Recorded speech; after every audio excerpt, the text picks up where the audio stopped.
Hey y'all, it's MSAWAYKIN again. I'm here to finish the part 2 portion of the birth of MSAWAYKIN. I know the things that I've shared already is not very nice. These stories don't sound nice because they aren't nice. All of the things that I went through before I became MSAWAYKIN, before I came up with this awakened thing, it was all deeply rooted by pain. That's all I'm here to share. Everything I went through is deeply rooted through pain. I was married for 10 years. Got married in 2009. It's painful to know that someone you once gave your heart to abused their authority over you. Because that's what happens when a woman gets with a man. She gives up her authority for her man. She submits herself to a man. A good, wholesome woman will do that. A virtuous woman will do that. Okay? Now, the pain that has rooted, let me get something for you. So I have something for you guys. I just bring it back. I'm gonna show you the back of it so you can understand. I'm gonna show the front of it at the end of the video. Well, towards the end anyways.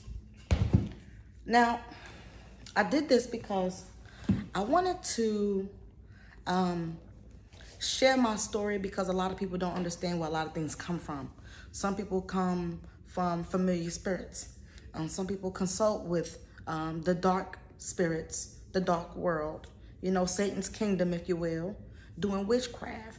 And they think that they're looking at tarot card readings and they're making potions and they're lighting certain candles with certain colors for certain meanings and certain energies and all that other crap, right?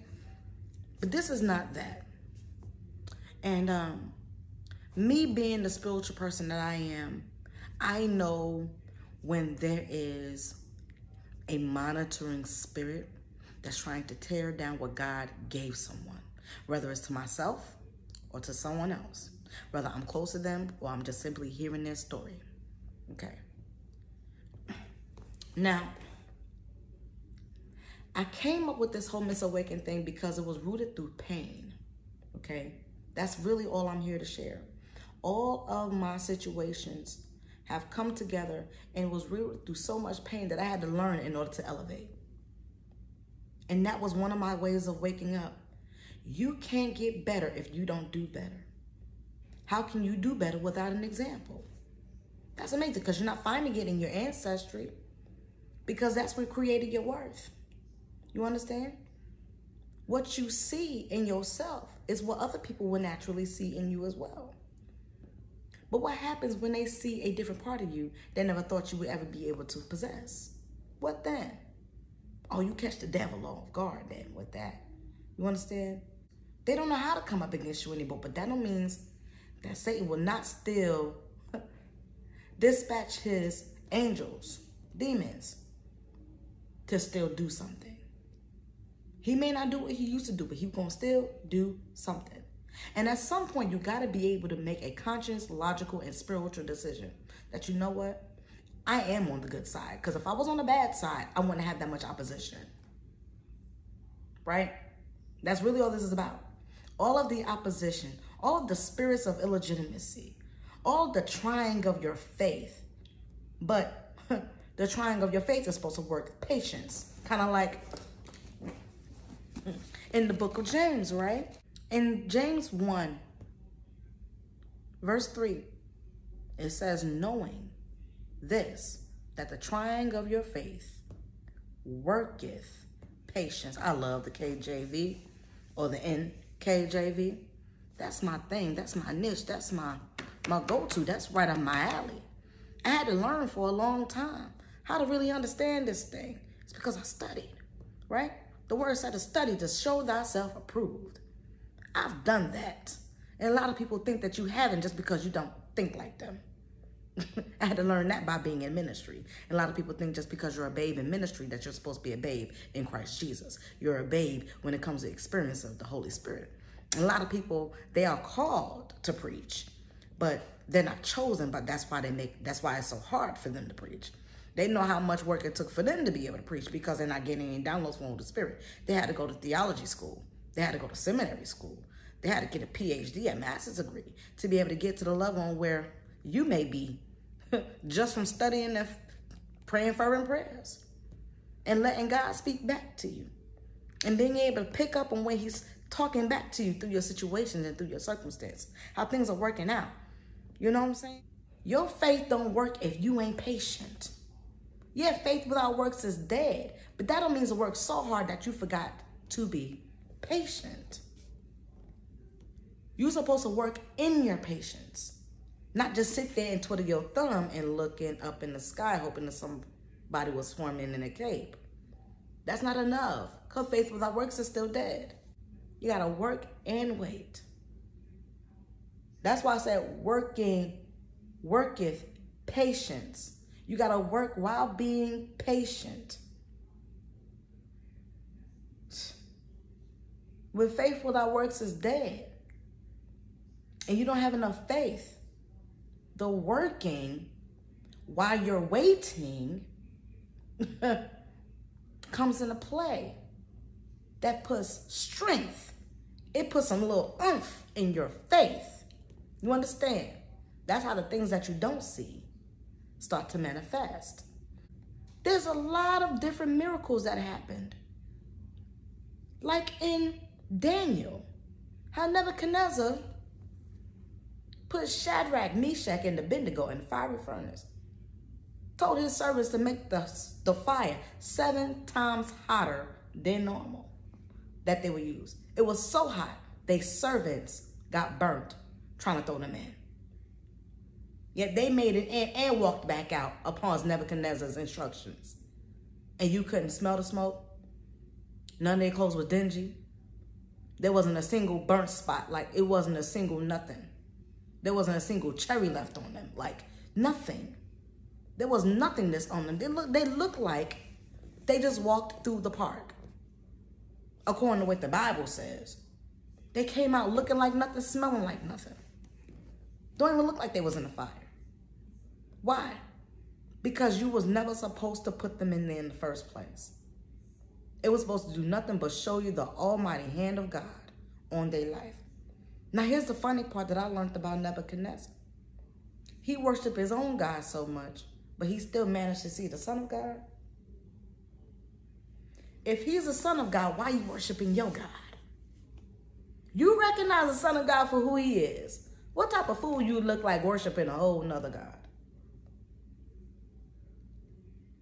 Because why is your God not the Son of God? At what point do you realize you're on the wrong side? You understand? At what point was the Pharisees going to realize that they was on the wrong side? See, Jesus was not the oldest person that was giving miracles and signs and wonders. He wasn't the oldest person. You know what I'm saying? Like, the people he was healing, performing all these miracles on, teaching the gospel to, giving them the instruction of biblical doctrine to. He wasn't older than all of them. The man died at 33 for the sins of the world, so that we may be in the righteousness of God. That is the truth. The man was 33 years old. Now, how old are you, man and woman of God, that's watching right now? That got people that's coming up against you simply because of your age, simply because of your height, simply because of your skin tone, simply because of your soft voice, simply because of your meekness, and trying to use it against you as if that's your weakness. How many people that try to use that against you as if you don't know anything, or because you don't really want to talk? You just much rather stay quiet. You're a lot more humble. You're a lot more mellow. You're a lot more calm. And there's a lot of people that's going to be like, oh, I could play on this. There got to be some strings somewhere. I should be able to have some type of controller. The devil is a liar. You cannot.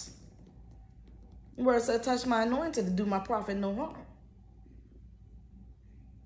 Even if that prophet is all of 12 years old, You imagine the type of weight Jesus had to come across before he actually got into the knowledge of who he was? You think that there's a mistake that the Bible only mentioned him from 12 and then jumped straight to 30?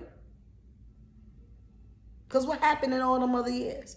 And before he decided to do that and knew who he truly was, he was too busy trying to deal with life, being Mary and Joseph's son, you know, a little kid in Nazareth, playing with other kids, learning how to play fair. And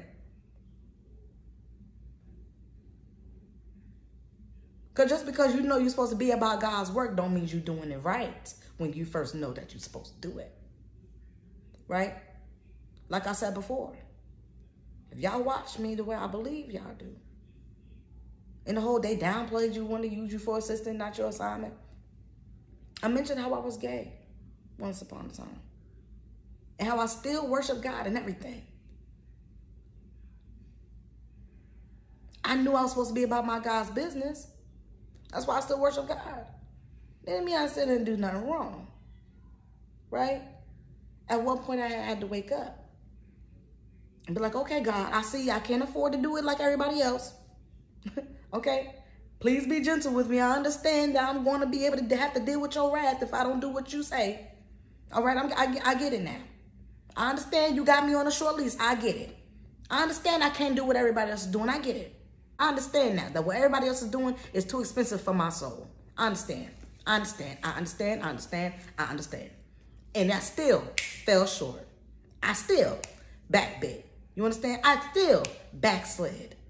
I still dealt with an addiction. I still spun the block with some men I should not have. I still dated a bisexual man.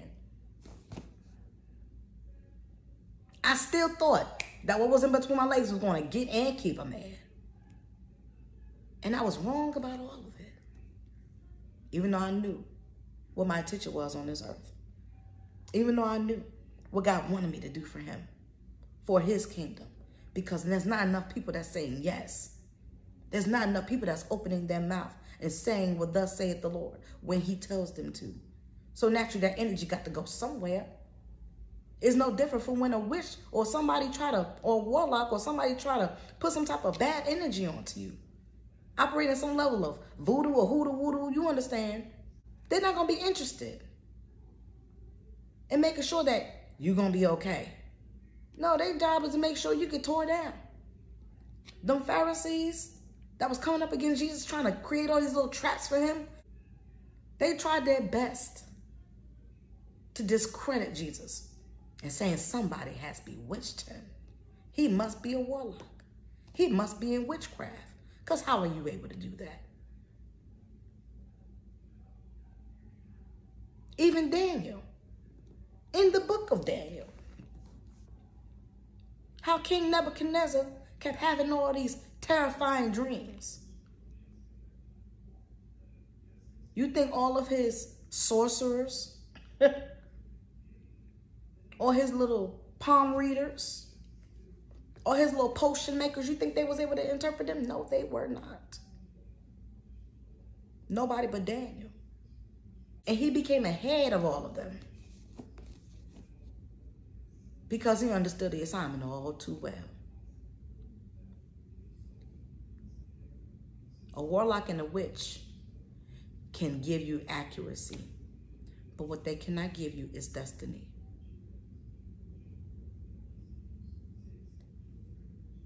That's what I had to learn. Because guess who was also into the tarot card world?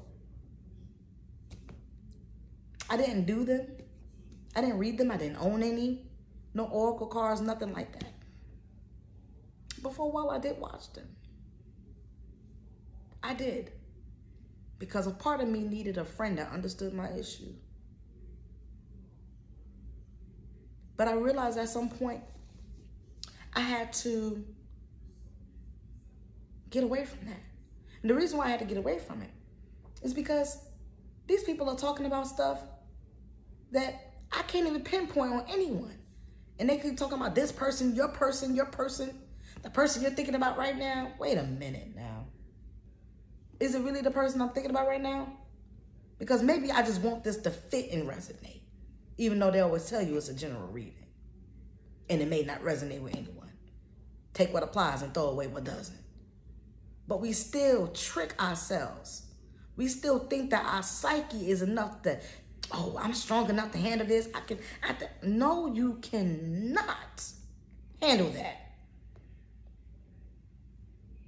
Your mere carnal self cannot handle a sorcerer giving you accurate information from familiar or dead spirits. Dead spirits don't talk, baby. You may get some level of knowledge or understanding because of the mark that they left on this earth before they left it. But ain't nobody talking to you and your, ain't no answer. No, no, no, no. When I decided to leave my ex-husband in 2017, earlier that year, a series of things happened. My ex-husband tried to poison me. He strangled me and went to jail for a couple of weeks. Why only a couple of weeks? I'm so glad you asked. I bailed him out because I was dealing with battered women's syndrome, BWS, and I did not know it. Choked me to death. It hurted so bad. I mean, my eyes were bloodshot red for the next day.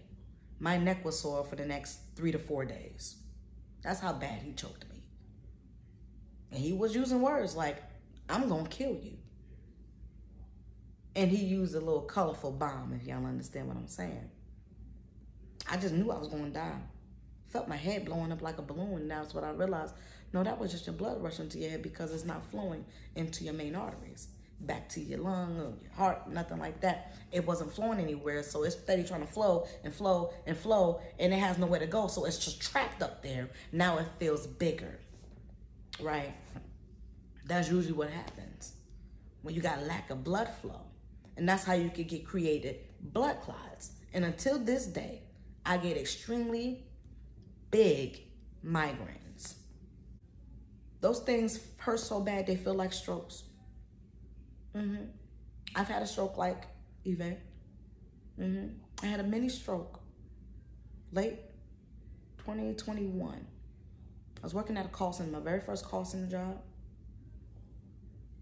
And they had to rush me off from the house. They had to rush me off to Methodist Hospital. I couldn't grip anything. I felt like I couldn't walk. I was barely able to respond. It was very slurred. Half of my face was kind of, you know, the droopiness, you understand. I was in that for a good 6 to 8 hours. By around 2, 3 o'clock in the morning, they discharged me. I'm sitting here worried about my kids, how I'm gonna get them, what's gonna happen, who gonna get my car from the job out the parking lot. Early that year, my ex-husband tried to poison me. This is early 2017. I know he tried to poison me because that was my off day from work. At that time, I worked Amazon overnight from 6 p.m. to 4 o'clock in the morning, maybe 4:30ish, something like that. Very odd, okay, overnight hours. I had to drive all the way to Haslett, over there by NASCAR and Buc-ee's and whatnot. And I drive all the way from Garland, okay? It's not that far for me because I'm a New Yorker. I don't mind driving. I hit the road, you understand?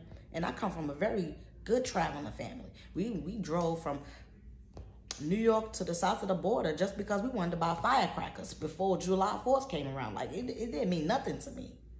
But at the same time, and I have family in South Carolina, Aiken, South Carolina. That's my roots, Aiken, South Carolina. Big ups to you people out there in or near Aiken, South Carolina. Just so you know, it should be called Green Minor Corley Matthews Fuel, South Carolina, because we packed with those people.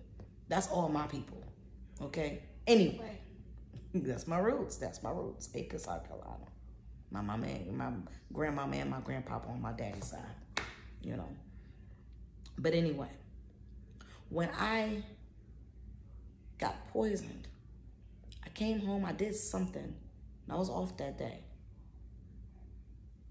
My ex-husband had dinner ready. Children were at the table eating their food. It's like a regular evening. No big deal. Usually my ex-husband and I have a lot of issues. And there's a lot of things I want to hash out. Me being a woman, being emotional, wanting to talk and trying to work some things out. You know, like any other time when I got a little thing that's kind of burdening my spirit, I want to talk to my man. You know, I want to talk to my husband. I said, baby, we need to talk. He nicely helps me come to the seat, to the couch, and we sit down all softly and mellowly and subtly. And I ain't paying no mind then, but in hindsight, there's something very cynical about his calmness. I'm listening. I said, now usually he don't do this. He usually avoids it. Let my food digest. Let me play the game and talk to you later. Let's wait until we go to bed. We'll make it our pillow talk. And we never get around to it, right? Because then when I try to give him pillow talk, oh, we'll talk about it in the morning. Not right now. You know? There's always something to avoid it. This time he's like, okay, I'm listening. What's going on? I'm just like, I almost want to ask you what's going on. You too enthused to want to listen all of a sudden. But I was taking the bait anyway, just dealing with it. Okay, baby, let me tell you this. And as I'm talking, I'm getting sleepier and sleepier and sleepier. Before I knew it, I couldn't even finish talking. I started slurring in my speech. I didn't know what was happening. I just thought I was probably maybe overwhelmed, overworked, overtired. You know, I'm thinking maybe it's just me.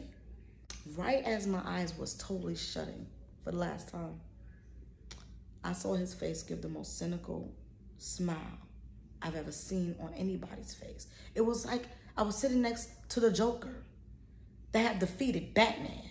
You understand? It was like somebody that wanted to defeat Superman was happy that they found their kryptonite. And he was just like, you see how cynical of a look that looks, right? That's the look that I got as I'm drifting away in sleepiness, as I thought. This is when I realized something was wrong, and it really wasn't me being sleepy. I did not feel him picking me up and putting me in the bed, yet he did. I didn't feel him getting me undressed and putting my pajamas on, but I woke up in my bed, nicely tucked in on my side of the bed, as if I was done for the night. Nice husband, right? You would think. But I woke up with energy. And when he walked in the bedroom, he saw that I was awake. He didn't check on me. He said, hey, baby, you all right? I see you feeling better. Did you get your rest? He went around the bed, into the bathroom, said nothing. Came in, went in there. The door never even closed. He didn't use it, nothing. Just came back out, looked at me again. I looked at him. He went right back around the bed, went right back out the room and closed the door. Some people would think that's a little crazy of me to assume that he tried to poison me. But the face that he looked at me with when he came in that room, it was a face of disappointment. You know, I know this man. I've known him for a long time, so I know what his face of disappointment looks like. I know what his face of excitement looks like. I know what his face looks like when he's sick in the head and he's got ulterior motives. So much to where now, because I'm MSAWAYKIN, you see, I now understand a cynical face when I see any of them. You know? I don't need to see the movie Smile. I've already gotten that at firsthand, okay? That movie Smile, I don't need to see that. I've had that already in my marriage. You understand? Not long before that is when he choked me and I bailed him out and all this other great stuff. Called the cops and everything. Had him put in jail. He went to jail for a while. But I got tired of the children asking, where's dad, where's dad, where's dad, where's dad? So I bailed him back out. Yes, I did. Battered woman syndrome, right? My mom bought me a knick-knack for Christmas. It was a cute little glass kitty. You know those big fat cats, they're kind of heavy at the bottom, but they still got their tiny heads, and they're kind of sitting on all fours and stuff with their little tail wagging at the back. So my mom got me one for Christmas. Ordered it online and gave it to me. Said, Merry Christmas, baby girl. Okay, cool, thank you, mama. I love that thing. I put it somewhere in my living room where I like it, where I can see it every day. I don't know what, because I don't like real cats, but that little knick-knack cat, I can deal with that. I don't like cats, I like dogs. They more emotional. My ex-husband and I got into a fight one night. He took this little cat and threw it up against the wall because he felt like he wasn't doing enough to hurt me with his words. So he wanted to hurt me with things that I liked. My ex-husband had a bad habit of throwing phones, breaking them, throwing lamps, punching holes in walls, subduing me into particular positions to where I couldn't get out. Pinned me on the floor one time and held a glass dog, like a little knick-knack dog, but it was about this big and wide, like kind of like this big and wide, enough to him to put his hand on it, hold it, pin me down to the floor. And I forgot what it was, but he was trying to beg me to say something. And I really thought he was gonna smash my face with that thing, so I said what he told me to say. At that point, I was in my 20s.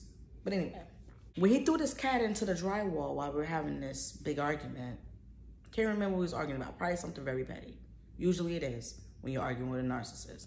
Their only job when they get into an argument with you is winning the conversation because they can't win over you. So they just want to win the conversation, or they'll try to scare you to shut you up, if anything, if they're angry enough. So he goes into the wall, pulls the little knick-knack kitty out the wall. It's still in good condition. The drywall just has a really big hole in it at this point.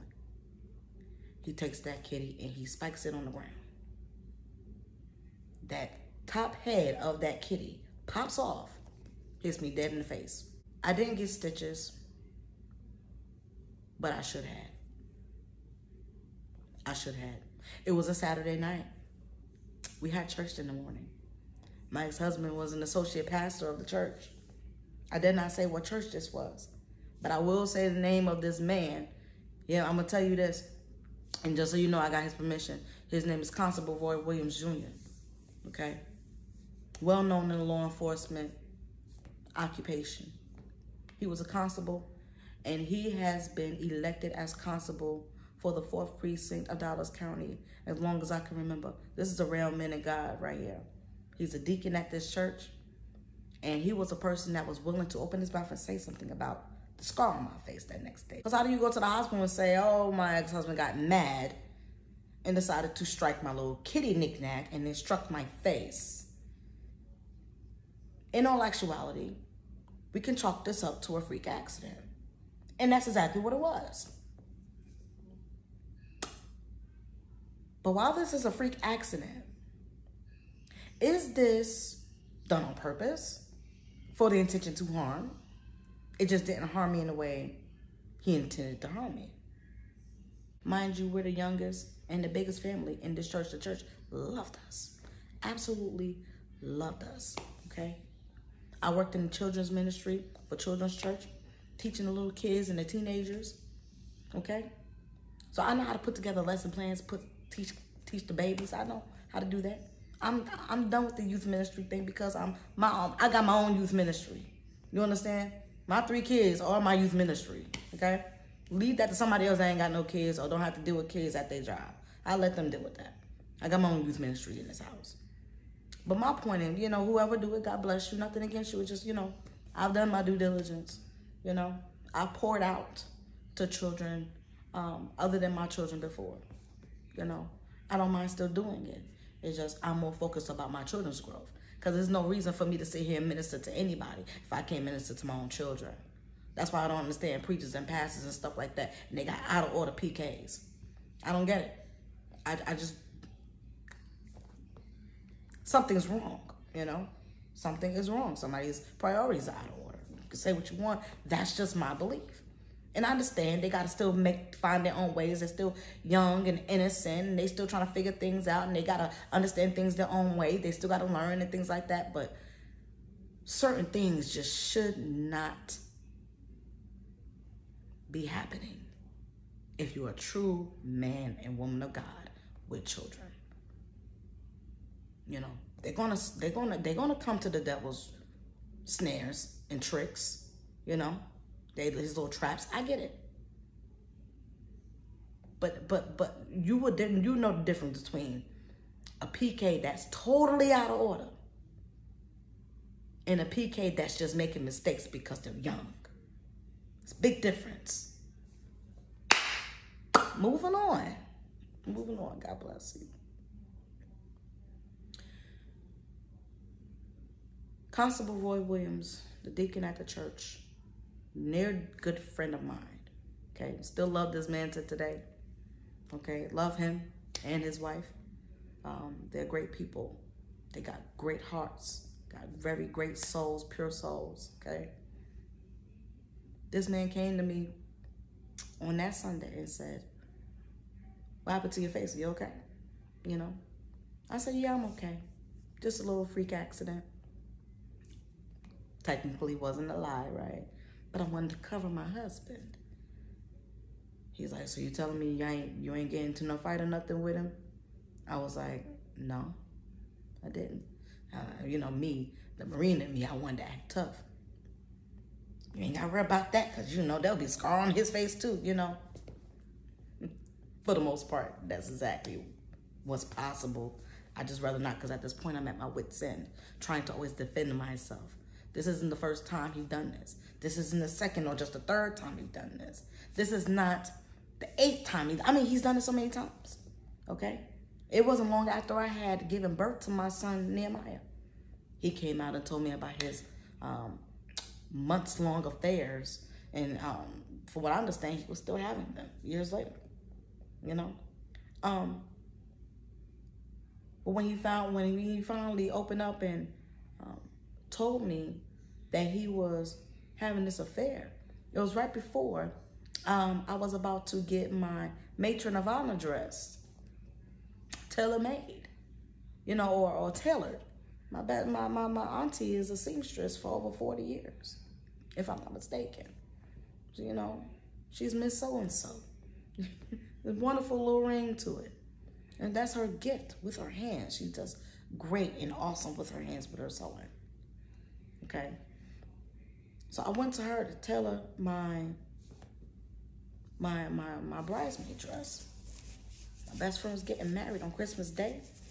And she lived all the way in New York, and I'm here in Texas. Getting everything from David's Bridal, da-da-da-da-da.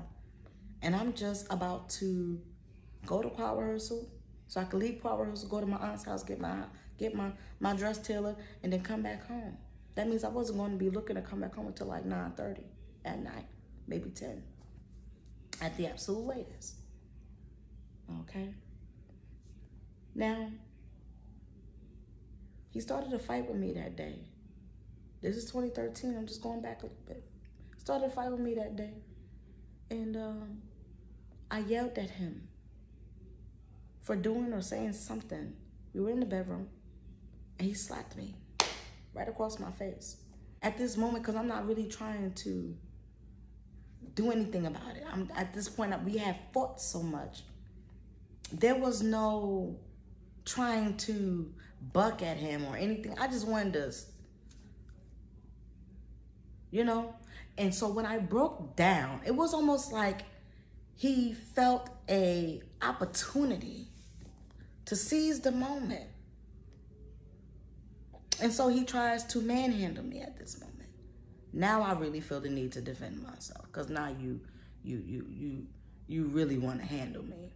You really want to do something to me. It was an Ike and Tina moment, if you will. And we start tussling on the bed. Baby girl comes at the threshold of the bedroom door where the bathroom was. I guess she heard us. And then she starts yelling. My oldest son comes. He starts yelling.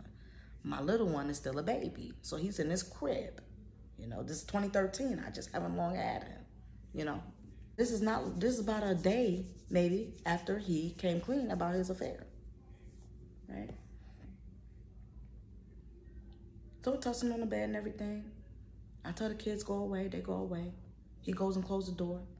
And he comes back to me, takes my head, like grabs it right here, and bangs it up against the wall to where I heard and felt a crack. And I realized he really tried to put my head through the wall. Now, what if there was a plank there? Then what? But it didn't matter because I still got a concussion. But I still managed to get up, go to choir rehearsal like nothing happened. As a matter of fact, the entire choir was looking at me like something was wrong, because something really was. I just happened to have my Rubik's Cube in my purse, and I was hell-bent on trying to figure out this Rubik's Cube. So the fact that I'm hurt, I'm in pain, and here I am in choir rehearsal at the back in the alto section, just fooling with this Rubik's Cube, a big Rubik's Cube. You have any idea how loud that could be in a quiet choir rehearsal, in a choir stand, in a church, where the minister of music is giving instructions and all they're hearing is a clicking and a clacking of a Rubik's Cube? And I did not care, because y'all don't know what I just went through.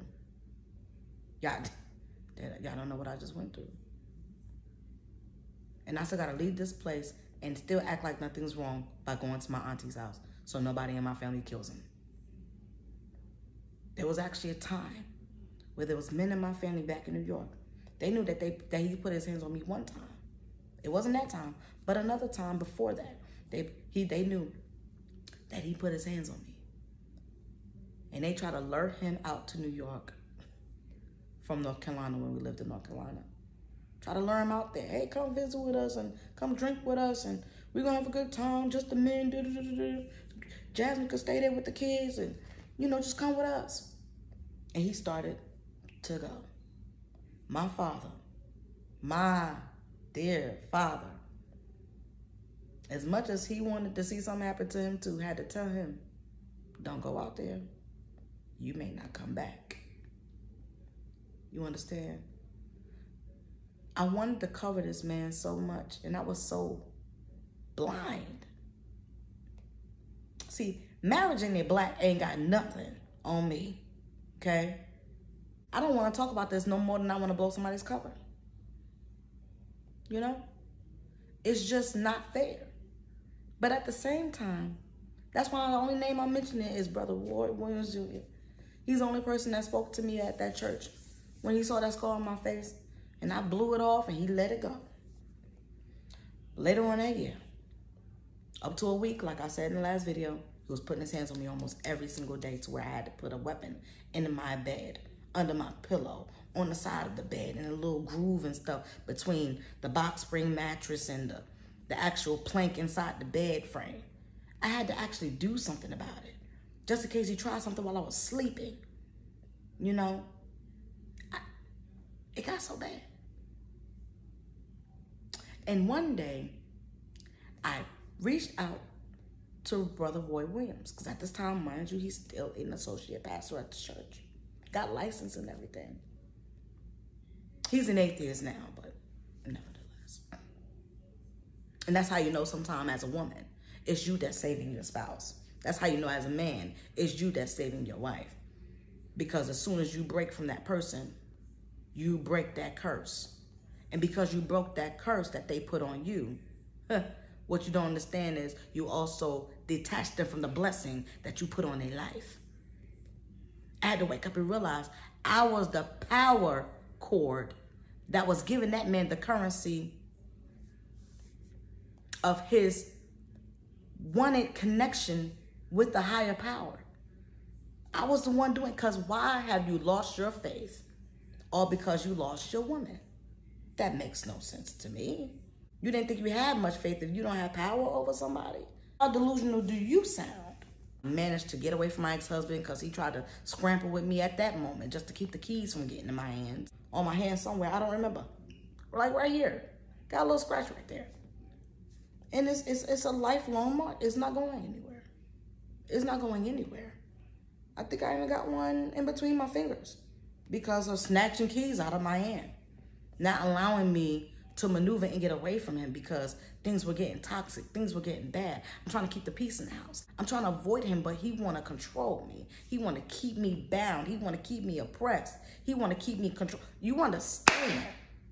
This is no joke.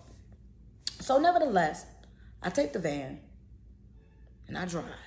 Managed to get out the house and I drove away. I don't know how I did, but I did. Thank God. I got a hold of Brother Roy Williams. I said, brother, I understand you guys got a brotherhood meeting coming up this weekend. Could you please reach out to my ex-husband and tell him to meet y'all, or, you know, get him to meet with y'all, because, yeah, he needs to spend time with the brothers. He said, yeah, sure, no problem. But, what's going on? He's been a little angry lately. I think he could use some influence. And then that's when he asked me, is he hitting you?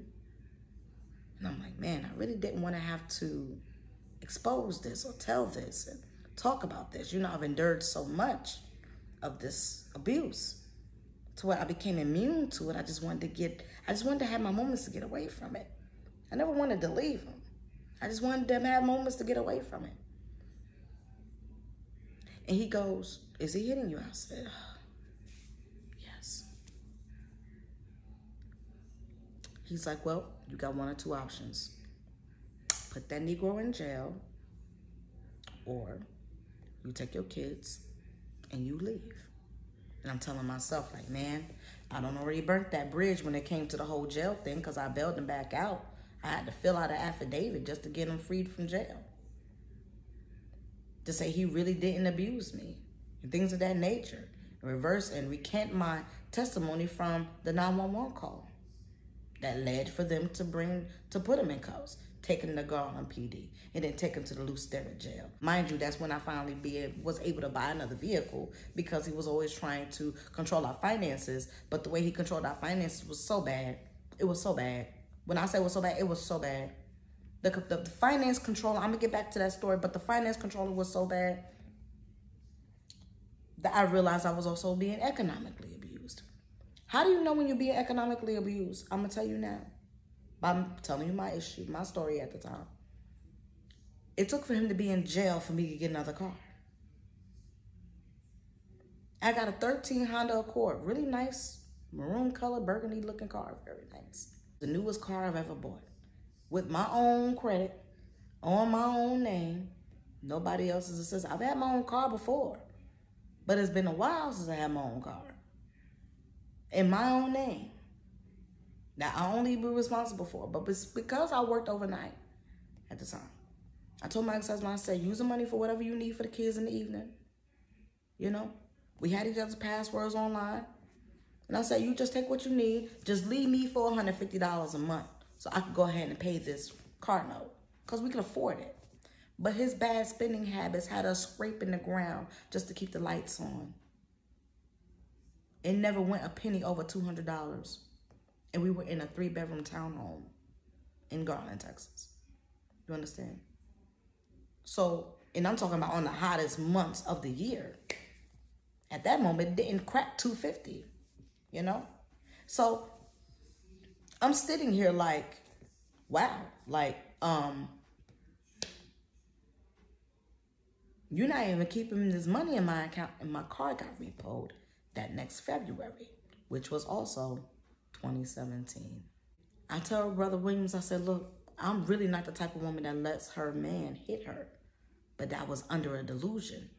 He had to snap me out of it by saying, like, look, I may believe that, but you're going to have to prove that if that's what you think, if that's what you believe, if that's what you want me to believe.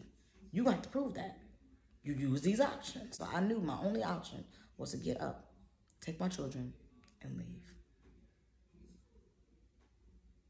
He left that night with the van. The only car we had at the moment, of course, right? But he didn't come back until 6 o'clock in the morning. How do I know? Because by then I was already in Crescent, Texas with my in-law and his spouse. And it was at 6:20 in the morning. I never forget it like it was yesterday. Around 6:20 in the morning is when I got a phone call from him. Where y'all at? Mind you, he left before the sun went down. Said he'll be back in about an hour. Just was supposed to have gone over to the next town over. But you don't come back until almost 6:30 in the morning. He spent a lot of my money on drugs. Okay. I bought him a Father's Day gift. Also, 2017. I'm sorry, that was 2016 I bought it. I also took our children out for Father's Day so they could pick out their little gift for daddy. And while they were looking, when they got done, took them over to the jewelry area so I could find them a nice watch. It was very, like I said, very expensive watch. You know, we had it like that. And I got him this really nice watch. He wore it all the time until, like I said, one day I saw that he no longer wore it. And I inquired with him. I said, baby, that watch you was wearing was really nice on your wrist. I like to see that watch on you. Where did you put it? Where, you know, what happened to it? What's going on, you know? I think that night we was going to go out to eat or something of the sort. So I was like, baby, go put the watch on. Oh, it broke. Now, I don't know. And my ex-husband's he's very tech savvy. He loves things that can tick and click and clack, you know. He loves electrical stuff. He's very tech savvy, extremely smart, you know. And so the fact that a watch broke, that he really liked, he wore every day, and his wife bought him for Father's Day. And the only thing you could tell me months later after I discovered that you haven't been wearing it for some time is that it's broke. Okay, so baby, where is it? Oh, I had to get rid of it because it was broke. Who throws away a watch without at least trying to take it to the pawn shop and get it washed, get it fixed? Who would do that? A person on drugs. Who told me that? Because I was a prude. I had no idea. I didn't see the signs. He did do the marijuana thing, you know. And the only reason why I did it with him is because him and his brothers would make fun of me, telling me I should come to the dark side. That's how I picked up the little marijuana habit. Because they made me feel like a goody two-shoe. They made me feel bad for not smoking weed. And so I just indulged. And I drank as much as they wanted me to drink. I smoked as much as they wanted me to smoke. My ex-husband was along with the parade, with the charade, you know? So what his brothers were saying, what his brothers were doing, he was cool with it because he was doing it too. And he never protected me and provided that love. God, he never provided that level of protection for me to say, hey, bro, that's my woman. Leave her alone. She's fine, you know? He was just looking at me like, it's like you heard what they said. It's sad. But this is my story. See, a lot of people's stories need to be told. I don't want my story the only one to be told. Maybe just to help somebody else to get a voice to tell their story. You know how many people tell their stories about being raped, being drug trafficked, being sex trafficked, being held captive, being kidnapped, children being stripped from them, how their life fell between their fingers, all because of who they decided to love. How certain family members missed their family members because of who they decided to love. And how those family members wish they had saw the signs early enough to save them. What do you do when you have to save yourself? What do you do when you have to stand up for yourself? What do you do when you gotta find Christ on the solid rock that you stand and discover that all other ground is sinking sand? Who's to say that these pieces of sinking sand that's under the solid rock that you standing on, it's not an indication of people that's supposed to fall out of your life? They supposed to fall out of range. You supposed to make it so high the way ain't gonna be able to touch as much as your feet. Why? Because you supposed to soar high, baby. And the reason why you're supposed to soar high is because when you was in that sand, you were sinking with them and you realized there has to be more to life than this. There has to be more to life than this. I am more than a conqueror. I have to overcome that. Because if I don't, it's going to be the death of me. It became a life and death situation. You understand? So when I spoke to Constable Roy Williams about this, I still got the man's number. God bless him. He the one that talked me out of actually making a move. Because as much as I just knew I was still tough, the Marine thing carrying on, I'm back in my power, as you can see. Ain't nobody going to be able to stop me. Ain't nobody going to be able to control me. Ain't nobody going to be able to confuse me, manipulate me, make me feel guilty, throwing guilt trips. That would never happen again. I know that spirit too well. I've experienced too much. See, the youthness of me has nothing to do with my spirit. Because if that was the case, Jesus would have never found it in him to know who he was, the Son of Man, okay? And that he had to die for all sins of mankind so we could be the righteousness in God. So we could claim back the blessings of Abraham, our inheritance. So we could start to inherit our gifts that we've been standing on and sitting on all this time. How dare we? How dare I? Because that's what I told myself. How dare you sit on your gifts to show somebody else I'm here for your vision like you don't have your own? Because God didn't give you one, right? See, the only people that's good to help other people push their vision are the ones that don't know their own, don't have their own, because they haven't been called. And just because you're called, don't mean you're chosen. Many are called, but few are chosen. Not only am I here to share that, I'm also here to share what happened when it came to my pleurisy. I had an episode that was so bad one day. I had a puddle on my floor of tears.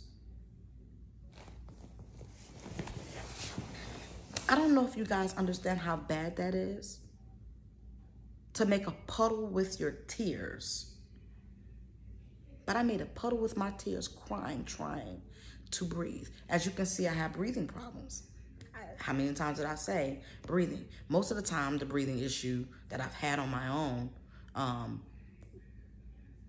it was not consensual. Like, it was not something that my body was just doing.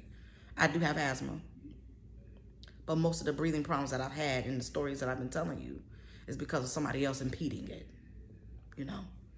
But this is the only time where I can't breathe properly. If I try to breathe past this whole lung pain situation, there's a popping that happens to make me feel like I'm breaking my ribs. Not breaking my ribs, but you understand? It feels like a heart attack. I don't have no other way to explain it. That's how close it feels, like a heart attack. I discovered I had to do some study on pleurisy. There's an outward lining of your lung, and there's an inward lining of your lung. The inward lining of your lung is a part that makes up the actual organ itself. That's the inward lining. The outward lining is the protection part of your lung. So it's a part of your lung, but it's the lining of your lung. Like, it's like you, let's put it like this.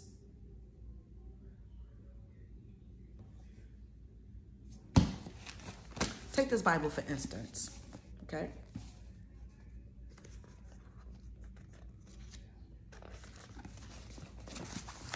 This paper right here is the outward lining of this paperback, right? There's an inner lining, because the inner lining is this, you understand? So imagine this is the lung lining, and then this is the outer lining of the lung. Making sense? There's a tiny gap in between the outward lining and the inward lining of the lung, okay? And every now and then, whenever the body decides to, whenever the lung is overworked, the outward lining, okay, so here's how it's supposed to really operate, and then I'll explain it. When the lung expands, the outward lining creates a capacity of distance between the actual lung and the outer lining of the lung. The inner lining of the lung expands into the outward part of the lung, but the outward part of the lung is supposed to expand with it. Sometimes when that does not happen, the outward lining of the lung does not move, causing the lung capacity when it expands to be restricted on truly allowing you to take a full breath. Because it's bumping up against the outward lining of the lung. The outward lining of the lung doesn't want to communicate with the inward lining of the lung when it decides to expand. So the outward lining of the lung is like it freezes. So it's doing this. It's like doing this. The lung is supposed to, when it expands, the outward lining of the lung expands too. When it constricts, the outward lining, it goes to its original size. When the episode happens, the inner part of the lung, the actual lung itself, the actual organ, when it expands, the outward lining don't move, so it does this. Now I can't take a full breath. This happened to me one day so badly.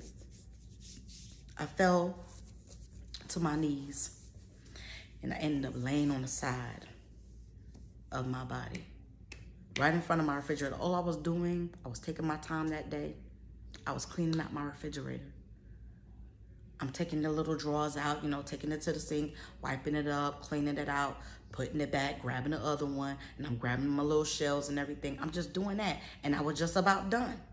I was working on my bottom shelves. I worked on my top shelves, working on little bucket things, pulling them out, and I'm putting that last one in. And it hits me. I can't take a full breath. My lungs want to act up. I fall because I start bending over and I can't talk. It's almost like I'm experiencing a heart attack. I can't talk. I can't breathe. All I can do is bend over. I hope it just blows over. I don't know if anybody knows how that feels, but it's extremely scary. Okay. There is no medication to treat this. So I know a lot of people think, oh, you need to go to the doctor. You need to figure out what to do. I've done that. All they can do is give me an EKG. Yeah, you still got a second-degree heart block or a first-degree heart block.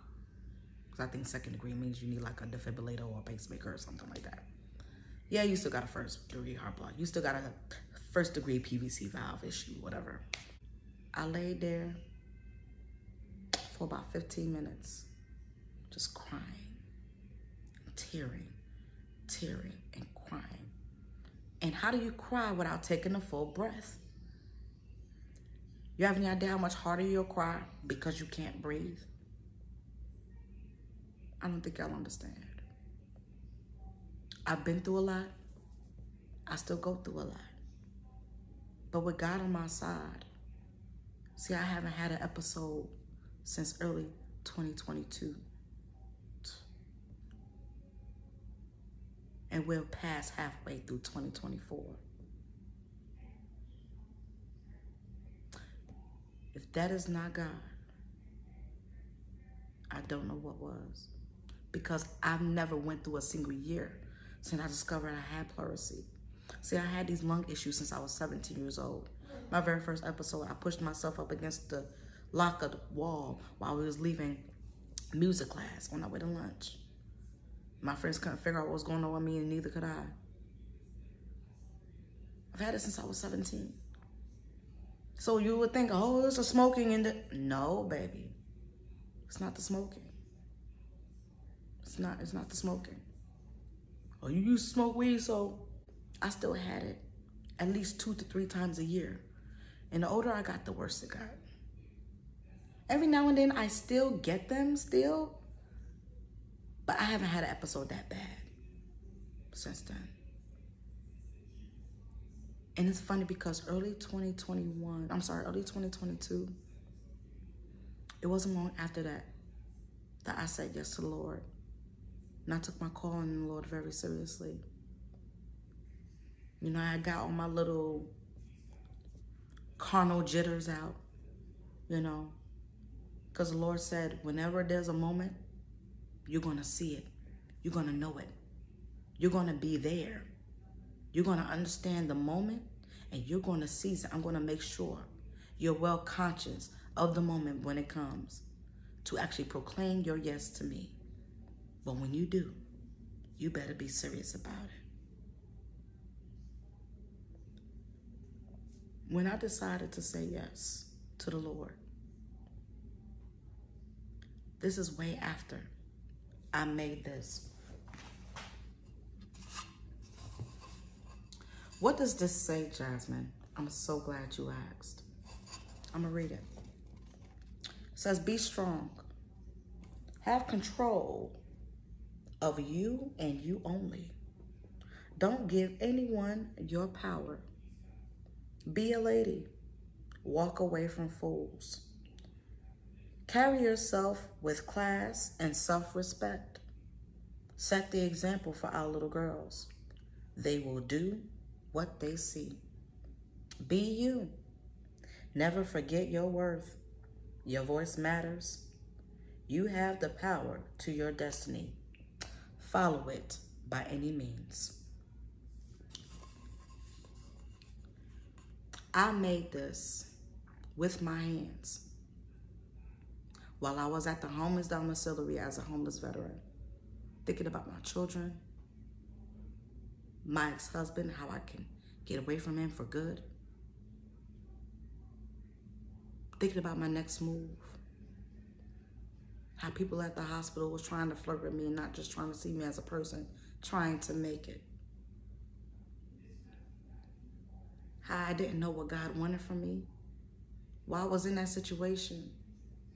But what I could still do to push forward, work that 4-month program as a homeless veteran and get out of there as soon as possible so I can have a better life for me and my children.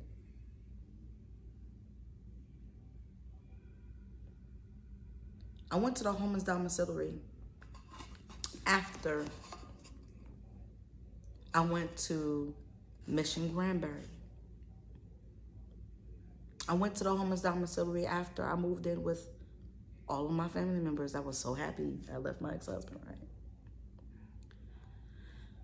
I went to the homeless domiciliary after all of the events that I mentioned, as far as with other people.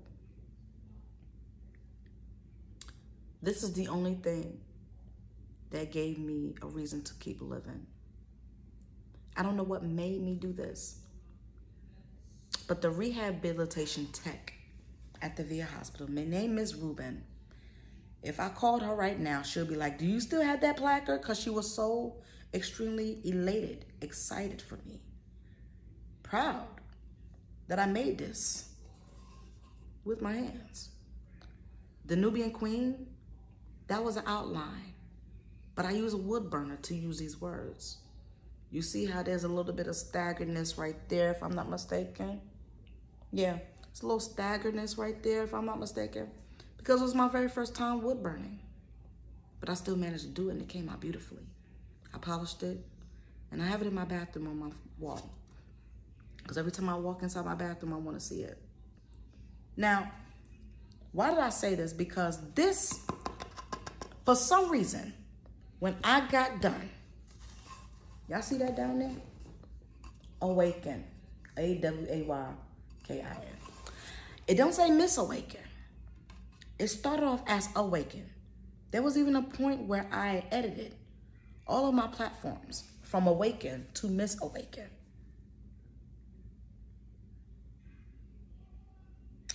Awaken was already taken by an entity. So Miss Awaken had to be put on there to make it mine. Now, I believe Awaken is a online clothing industry or something like that. All I know is, that's all I know. But when I came up with Awaken, I knew I wanted to make it Awaken and spell A-W-A-K-E-N. That's what I thought, because that's what anybody would think when it comes to awaken. You know, to wake up to something, someone, whatever. But the Lord told me, no, not that type of awaken. It has to reflect this in such a way. These words have to be reflected and awakened in such a way to where it has to mean something about your future.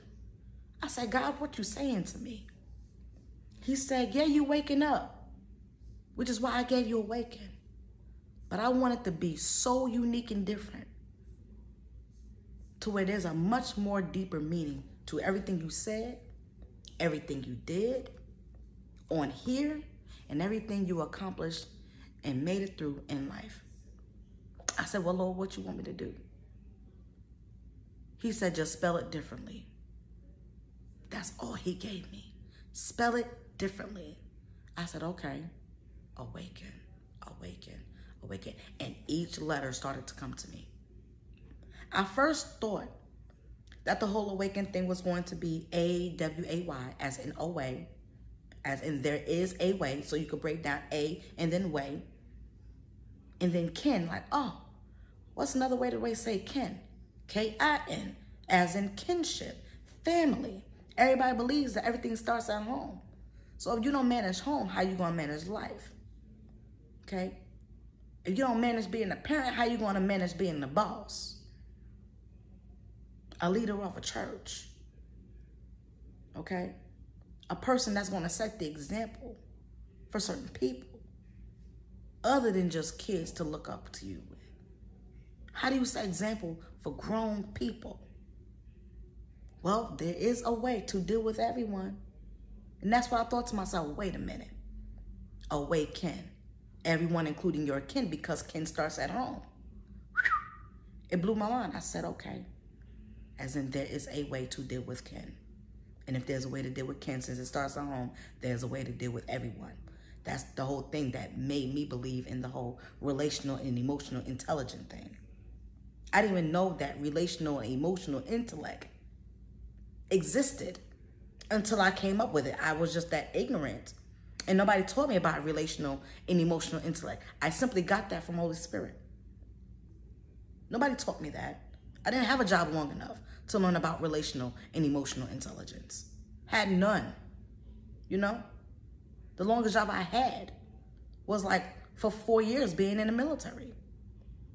So I had, and there was, needless to say, there is no necessarily, there's not really any fairness when it comes to the whole being relational and emotionally intelligent, because that was the case, there'll be no bigots, there'll be no sexists, there'll be no rapists, you know, there'll be no misogynists, you understand? So, I'm talking about in the military, you know, there'll be none of that, but there are, right? So when I came up with this whole awaken thing, somebody asked me what that stands for. And I told them I don't know what it stands for, but I do know how I wanted to break it down. As in, there is a way to do everything, including how you deal with your kin. And since it starts at home, you have to master home before you master yourself, before you start to be able to be a good, righteous overcomer and an example to the world. I didn't think that this would be very worldly. When I mean worldly, I don't mean carnally in ways going to praise, you know, the prince of this earth, which is Satan himself. I'm talking about worldly to where this can go international. There's people in Canada, Nigeria, the UK, South America that watches this. And I do want you all to know, I'm sorry that I kept you this long again, but I do want you to know that the reason why I do what I do is because of what I've been through. I've been through so much. I dare not take my life lessons and keep them to myself, especially when I know God did not give me that permission. Just like he didn't give me permission to make this AWAKEN. He made me turn this into AWAYKIN. As I thought about it longer and longer and longer, I was like, man, this gotta mean something else. It's too simple for me to be breaking it down like that. It gotta be, and one day I just messed with it. And I'm like, Lord, what am I doing here? He was like, you'll find out. And that was, okay, what everything starts with. A legacy. How does legacy start?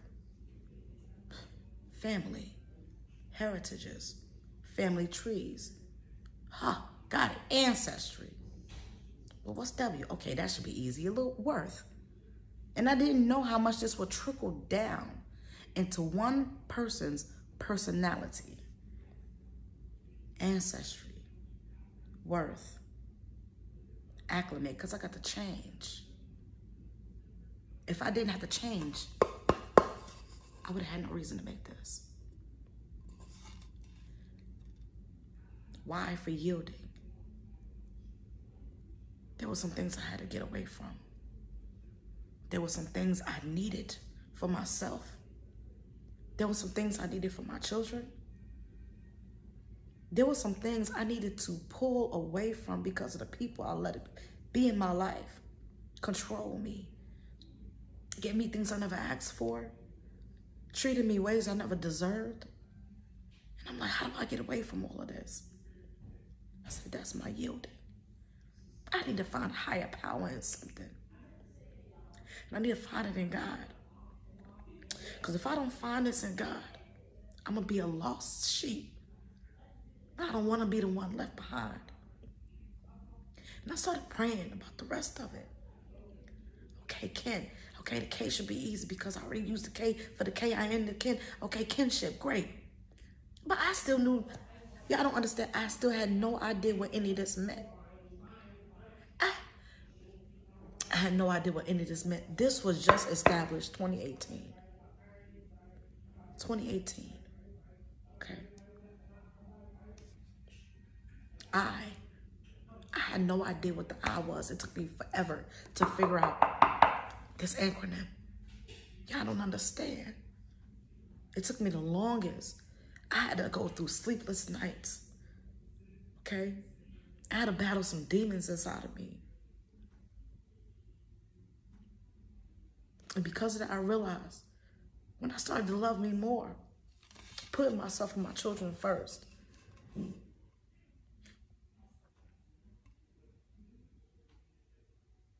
seeing all the adversaries and all these different spirits, even people I loved, I didn't want to let them go.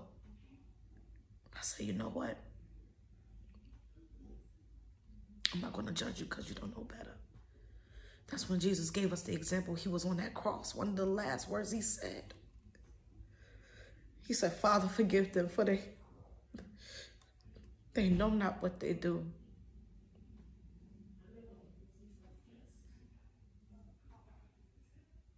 And that's when I got it. You still got to love them. Even when they treat you bad. That's why you never judge. The word says in the New Testament that whichever measure you use, it will be measured back to you. Judge not, lest ye be judged. People don't understand what they're doing. They want to treat you like a witch because you're powerful. They want to treat you like a warlock because you got a brain. They treat you like you're not worthy because they think you're better than them. Like you want to be. You don't want to be better than anyone. You just want to live. You want to live right. See, the U.S. Constitution says that we have the right and the liberty for the pursuit of happiness. You know the trick? In the pursuit of happiness is nobody expects you to make it to be happy. Nobody expects you to be happy.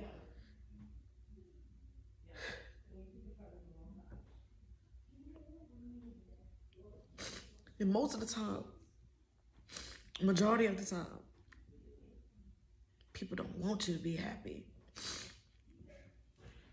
They don't want you to be happy. But even then, if you don't want me to be happy, I'm still not going to judge you because I love you. And even though you can, we're not shipping together. We're not going anywhere together. And even if we're not family, at least let me set the example that teach you how to treat your family. Even though my family ain't a great example to show that they're learning too. Since you ain't gonna change, babe, I gotta yield from you. Since you're learning and you starting to get it a little bit, I'll yield to you. Since I could trust you with my heart, I yield to you. Because I can no longer trust you, I gotta yield from you. Even if I gotta leave you for a season and come back later, I gotta yield away from you, baby. Now I gotta change some more because you done broke my heart again. I gotta get back to my acclimation. I gotta take myself back to the old landmark, the things that I was taught from when I was a young girl. From when you was a young girl, young boy. Certain things you just gotta learn. And sometimes you gotta relearn some things. Some things you gotta reinvent. And don't forget who you are. You still worth something. You're still valuable. You still mean something to somebody. But you ain't gonna mean nothing to nobody if you mean nothing to yourself. But if you don't forget to do nothing else, don't you ever forget where you come from. We're not holding on to some type of skin plague.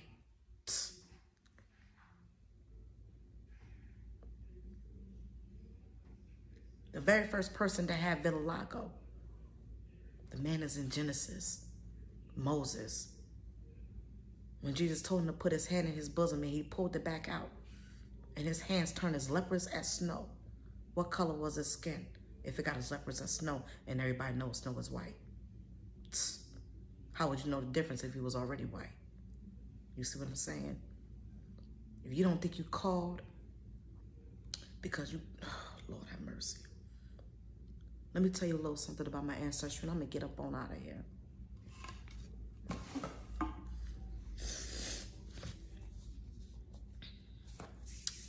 My mom's side of the family is Egyptian. My dad's side of the family is Indian. Okay. I'm about 30% Indian and about 20% Egyptian.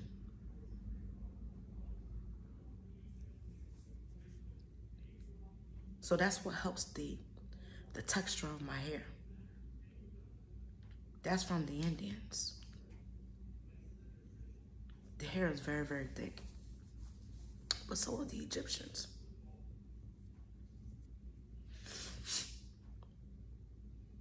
But the Egyptians' hair is a lot more thicker. A lot more than Indians. But the Indian thins it out a little bit. There's not a single person in on my father's side of the family that don't have somewhat thin hair. But we still got some thickness to it, still Indian.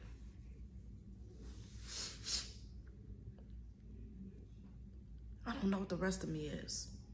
But I know without having to go on no DNA, getting no mouth swab, no finger pricks, I already know.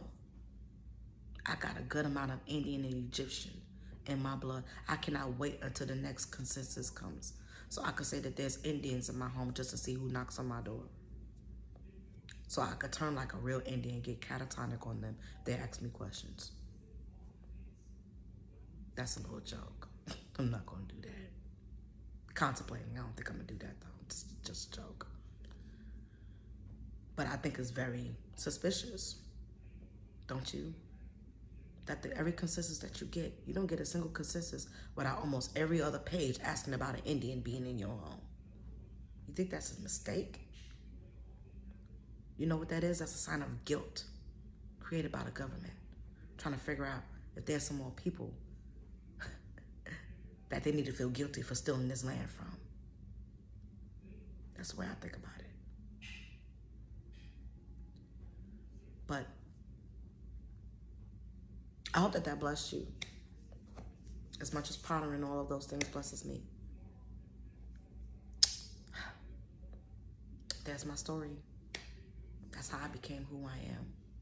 That's why I do what I do. And that's why I'm gonna scare a lot of people when I become even more. I love every single one of you. God bless you and God keep you.